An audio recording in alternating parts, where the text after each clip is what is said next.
Sasa baada ya jambo lile kuwa limetokea katika familia hii ya Prasad, tunaona mambo yanazidi tu kuharibika, mambo hayajakaa sawa. Pamoja na kwamba mama yake Anmol alitaka kujichoma moto akazuiwa, lakini pia alitaka kumchoma mtoto wake mwingine akazuia.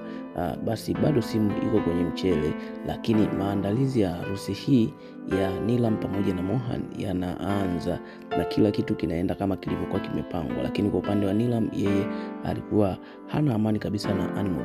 Akiwa na watu wengine anakuwa na amani, lakini Anmol anaposogea tu karibu hataki kabisa hata kumuona. Kwa leo hata katika harusi hii alitaka Anmol asijihusishe na chochote jirani yake yeye. Kwa hiyo hata ile kuchora ina alikuwa hachorwi na Anmol, na Anmol ndo alikuwa mtu ambaye anaelewa sana na anaweza kufanya kitu kile. Sasa tunaona baada ya hapo anapewa kazi ya kuhakikisha anakwenda kuandaa ile rangi ya kupaka katika paji la uso, na hakuwa peke yake, alipelekwa yeye pamoja na Sonakshi.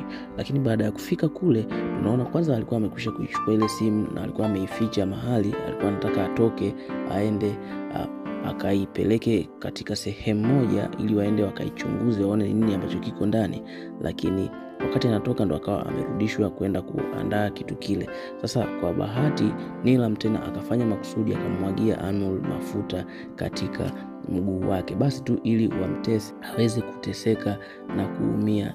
Basi baada ya hapo tunaona Neelam alirudi na akaenda kuanza kuandaliwa kwa ajili ya ndoa ile. Lakini pia upande wa Sonakshi naye alitoka kama kawaida yake akaenda kuingia katika chumba cha Mohan, na wakati yuko katika chumba kile basi Neelam na yeye alikuwa anatoka kwa ajili ya kwenda kuongea na mume wake. Kwa hiyo moja kwa moja alitoka akamfuata, lakini kabla hajaingia ndani alikuwa yuko Mohan pamoja na Sonakshi kama unakumbuka. Kwa hiyo anafika, ilibidi sasa walibakia kidogo sana kwanza wakamatwe. Kwa hiyo ikapelekea Sonakshi akajificha mahali na kusikia ambacho kilikuwa kinazungumzwa. Tena inaonyesha kuna kitu kingine ambacho kimekuja kuzungumzwa ambacho hakikuwa kimekaa sawa. Jambo lile lilimshtua sana Sonakshi, lakini pia lilimshtua sana Mohan.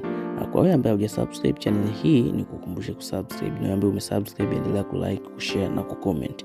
Kwa siku ya leo tunaishia hapa. Asante.